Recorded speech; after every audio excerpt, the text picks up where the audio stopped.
বিসমিল্লাহির রহমানির রহিম। পরম করুণাময় ও অসীম দয়ালু আল্লাহর নামে শুরু করছি। অতঃপর হে গোমরাহ মিথ্যাবাদীগণ, নিশ্চয়ই তোমরা জাক্কুম বৃক্ষ থেকে খাবে, অতঃপর তা দ্বারা উদর পরিপূর্ণ করবে, তারপর তার উপর উষ্ণ পানি পান করবে, পিপাসিত উটের ন্যায় পান করবে। কিয়ামতের দিনে এটাই হবে তাদের জন্য মেহমানদারি। আমি তোমাদেরকে সৃষ্টি করেছি, কেন বিশ্বাস করো না? আর আমি তোমাদের মিত্রকে নির্ধারণ করেছি ও আমি অপরগ নই। তোমাদের স্থানে তোমাদের ন্যায় অন্যায়কে সৃজন করতে যে বিষয়ে তোমাদের জ্ঞান নেই। নিশ্চয়ই তোমরা প্রথম সৃষ্টির বিষয় জানো, তবু কেন বুঝতেছ না? তোমরা যা জমিনে বুনো, উহার অঙ্কুর বের করো তোমরা, না আমি তার উদ্গত করি? আমি ইচ্ছা করলে তা শুষ্ক লতায় পরিণত করতে পারি। তখন তোমরা হতজ্ঞান হয়ে যাবে আর বলবে, আমরা সর্বশান্ত হয়েছি, বরং ভাগ্যহীন হয়েছি। তোমরা পানীয় সম্পর্কে লক্ষ্য করেছ কি? তবে কি তোমরা তা মেঘ থেকে বর্ষণ করাও, না আমি তা বর্ষণ করাই? আমি ইচ্ছা করলে তাকে লবণাক্ত করতে পারি, তবুও তোমরা শুকর আদায় করো না। তোমরা যে অগ্নি প্রজ্বলিত করো সে বিষয়ে লক্ষ্য করেছ কি?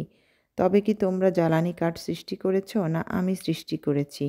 আমি তোমাদের স্থপতি ও মরুবাসীদের জন্য উপকার করে বানিয়েছি। অতএব তোমরা মহান রবের প্রতি পবিত্রতা ঘোষণা করো।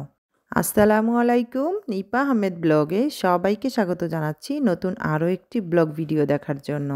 আর এই মুহূর্তে কাছে এবং দূরে, দেশ এবং দেশের বাইরে থেকে যে যেখান থেকে আমার এই ব্লগ ভিডিওটি দেখছেন, সকলের সুস্থতা কামনায় শুরু করছি আমার আজকের ব্লগ। আমি নিপা বলছি অস্ট্রিয়া থেকে।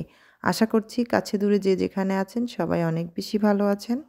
আমরাও আল্লাহর অশেষ রহমতে আলহামদুলিল্লাহ ভালো আছি। তো আরও একটি ব্লগ ভিডিও নিয়ে চলে আসলাম আপনাদের মাঝে। আশা করছি আজকের ব্লগ ভিডিওটি আপনাদের কাছে অনেক বেশি ভালো লাগবে। ভালো লাগলে অবশ্যই লাইক, কমেন্ট, শেয়ার করবেন। চ্যানেলটি সাবস্ক্রাইব করে আমার পাশেই থেকে যাবেন। পাশে থাকা বেল বাটনটি অল অপশনে প্রেস করে দিবেন। এতে করে আমি যে কোনো ভিডিও আপলোড দিলে সাথে সাথে নোটিফিকেশন আপনার কাছে পৌঁছে যাবে, আর আপনি আপনার সময় সুযোগ মতো আমার ভিডিওটি দেখে নিতে পারবেন। আর অলরেডি যারা এই কাজগুলো করেছেন তাদেরকে অসংখ্য অসংখ্য ধন্যবাদ।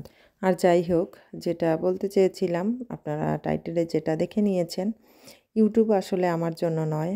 আমার মনে হয় ইউটিউবে টিকে থাকতে হলে অনেক বেশি ধৈর্য, অনেক বেশি পরিশ্রমের প্রয়োজন। আর যত দিন যাচ্ছে মনে হচ্ছে ধৈর্য হারিয়ে ফেলছি। একদমই ভিডিও আপলোড দিতে ইচ্ছে করে না, একদমই অ্যাক্টিভ থাকতে ইচ্ছে করে না।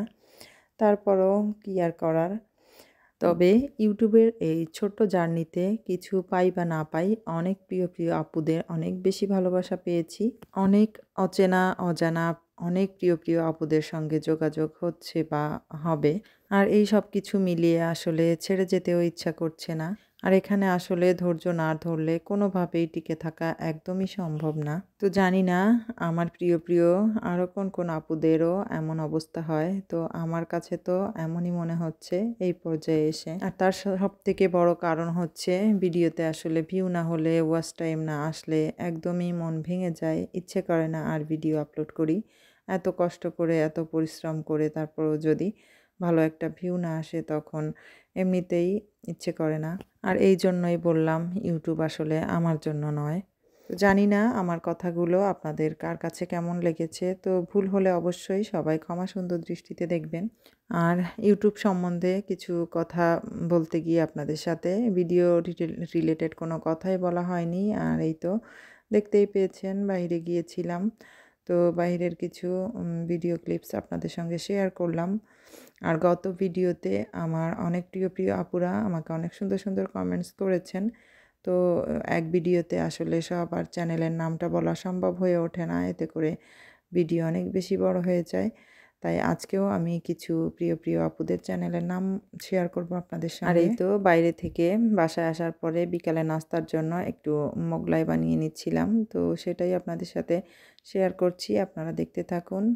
এখানে আমি ময়দা নিয়েছি আর দিয়েছি 1 চিমটি পরিমাণ একটু কালো জিরা, আর এখানে পরিমাণ মতো লবণ দিয়েছি, আর রান্নার রেগুলার সয়াবিন তেল দিয়েছি। এরপরে খুব ভালোভাবে আমি কিছু সময় ময়দার সঙ্গে সব কিছু খুব ভালোভাবে উপকরণগুলো মিশিয়ে নিয়েছি। তো সেটা তো দেখেই নিয়েছেন। এরপর হচ্ছে আমি এখানে এই তো নর্মাল টেম্পারেচারের পানি দিয়ে দিলাম। খুব বেশি গরমও না, খুব বেশি ঠান্ডাও না, একদম নর্মাল টেম্পারেচারের পানি দিয়ে আমি খুব ভালোভাবে খামিরটা তৈরি করে রেস্টে রেখে দিব আধা ঘন্টার জন্য। তো আমি আপুদের কমেন্টসগুলো পড়ছি না, শুধু চ্যানেলের নামগুলো বলে দিচ্ছি। আপনারা যারা আপুদের সঙ্গে অ্যাড নেই তারা অবশ্যই যুক্ত হয়ে যেতে পারেন। সব আপুরাই অনেক বেশি সাপোর্টিভ, অনেক বেশি সাপোর্ট আর অনেক সুন্দর সুন্দর ভিডিও আপলোড করে। আর এই তো এখানে আমি মোগলাই বানানোর জন্য কিছু সবজি নিয়েছি, গাজর, বাঁধাকপি, কাঁচামরিচ, পেঁয়াজ, ধনিয়া পাতা। তো আপনারা আপনাদের পছন্দ অনুযায়ী যে কোনো সবজি ব্যবহার করতে পারেন। তো এখানে আমি নুডলসের প্যাকেটের যে মশলাটা পাওয়া যায় সেখান থেকে 1 প্যাকেট মশলা দিয়ে দিব, আর হচ্ছে একটু স্যুপ মশলা দিয়ে দিব। তো আপনারা চাইলে আপনাদের পছন্দ মতো অন্য যে কোনো মশলা ব্যবহার করতে পারেন। আর স্বাদ মতো একটু লবণ দিয়ে দিবেন। আমি এখানে লবণ দিচ্ছি না, যেহেতু স্যুপের মশলায় লবণ থাকে, তারপর হচ্ছে এখানে নুডলসের প্যাকেটের মশলায়ও লবণ থাকে, তাই আর লবণটা ব্যবহার করছি না। আর ঝালের পরিমাণটা আপনারা আপনাদের টেস্ট অনুযায়ী দিবেন, যে যেমন ঝাল খেতে পছন্দ করেন। আর হচ্ছে এখানে আমি ডিম দিয়ে দিব। তো আমি জানি আমার অনেক প্রিয় আপুরা অনেক সুন্দর করে নাস্তা তৈরি করতে পারে, তারপরও যারা নতুন রাঁধুনি তাদের জন্য একটু বলে দেওয়া। তো আমি সব আপুদের কমেন্টসগুলো আমি চ্যানেলের নামগুলো বলে দিচ্ছি।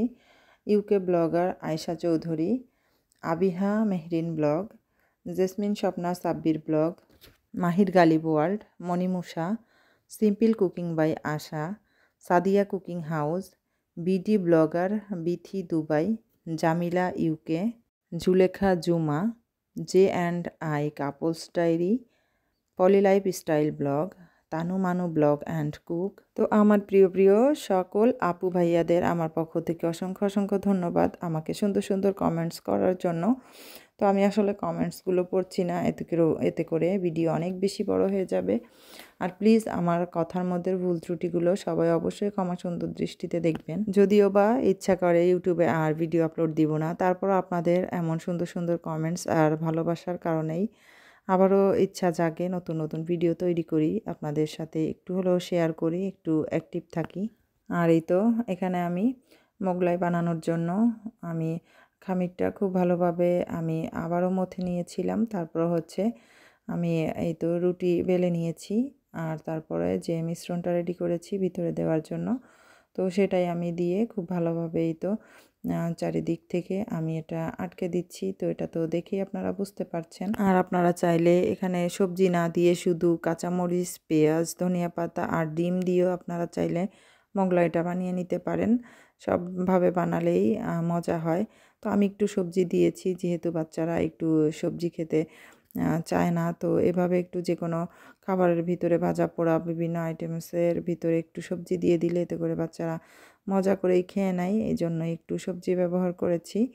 তো এই তো আমি চুলায় প্যান বসিয়ে তারপর হচ্ছে তেল দিয়ে দিয়েছিলাম। তো তেলটা খুব বেশি গরম করার কোনো প্রয়োজন নেই, সামান্য একটু গরম হলেই তারপর হচ্ছে এই তো একটা মোগলাই তৈরি করে আমি দিয়ে দিয়েছি। তো দেখতেই পেয়েছেন আপনারা আমি কিভাবে এটা ভেজে নিচ্ছি। আর অবশ্যই চুলার আঁচটা একদম লো থেকে মিডিয়াম আঁচে করেই রাখতে হবে, খুব বেশি হাই হিটে ভাজা যাবে না, এতে করে দেখা যাবে উপরে কালার চলে আসবে কিন্তু ভিতরে সিদ্ধ হবে না, ভিতরে সুন্দরভাবে এটা কুক হবে না। তো একদম মিডিয়াম আঁচে করে একটু সময় নিয়ে ধীরেই ভেজে নিতে হবে, এতে করে ক্রিস্পিও হবে, ভিতরটা অনেক বেশি সুন্দর হবে। তো আপনারা তো দেখে বুঝতে পারছেন আমি কিভাবে ভেজে নিয়েছি। উপরে যখন গোল্ডেন কালার চলে আসবে, ব্রাউন কালার, তো তখন আমি উঠিয়ে নিয়েছি। আর মোগলাই কিন্তু তৈরি করার সময় রেখে দেওয়া যায় না, একটা তৈরি করতে হয় আর হচ্ছে সাথে ভেজে নিতে হয়, না হলে ডিমের যে মিশ্রণটা এটা ভিতরে দিলে বেরিয়ে যাওয়ার সম্ভাবনা থাকে। আর হচ্ছে কিছু সময় তৈরি করে রেখে দিলে এতে করে দেখা যায় ছিঁড়ে যাওয়ারও সম্ভাবনা থাকে। তো এজন্যই বলে দিচ্ছি এগুলো তৈরি করতে হবে আর সাথেই ভেজে নিতে হবে। তো আজকে অনেক বেশি বকবক করে ফেলেছি, জানি না আজকে এর ভিডিওটা আপনাদের কাছে কেমন লেগেছে। তো ভালো লাগলে অবশ্যই like, comment, share and subscribe করে আমার পাশেই থেকে যাবেন। তো আজকের পুরো ব্লগ ভিডিওটা আপনাদের কাছে কেমন লেগেছে অবশ্যই কমেন্টস করে জানাবেন। তো আমি মোগলাইটা কেটেও আপনাদের সাথে একটু শেয়ার করছি ভিতরে কেমন হয়েছে। আর মোগলাই খেতে খেতে আজকের ভিডিও থেকে আপনাদের থেকে বিদায় নিয়ে নিব। তো আপনারা চাইলে খুবই অল্প কিছু উপকরণে সহজভাবে এভাবে বিকালের নাস্তায় মোগলাই তৈরি করে নিতে পারেন। খেতে অসম্ভব মজা হয়ে থাকে। তো দুর্দান্ত স্বাদের এই মোগলাই আপনারা চাইলে আমার এই সহজ রেসিপিটি ফলো করে বাসায় একবার হলেও ট্রাই করতে পারেন। আশা করছি ইনশাল্লাহ আপনাদের কাছে অনেক বেশি ভালো লাগবে। তো মোগলাই খাওয়ার জন্য এখানে আমি শসাও কেটে নিয়েছি। আপনারা চাইলে পেঁয়াজ, কাঁচামরিচ যে কোনো কিছুই নিয়ে নিতে পারেন। তো এখানে আমি টমেটো সসও নিয়েছি খাওয়ার জন্য। তো আজকের মতো বিদায় নিচ্ছি। আবারও নতুন কোনো রেসিপি, নতুন কোনো ব্লগ ভিডিও নিয়ে চলে আসবো আপনাদের মাঝে।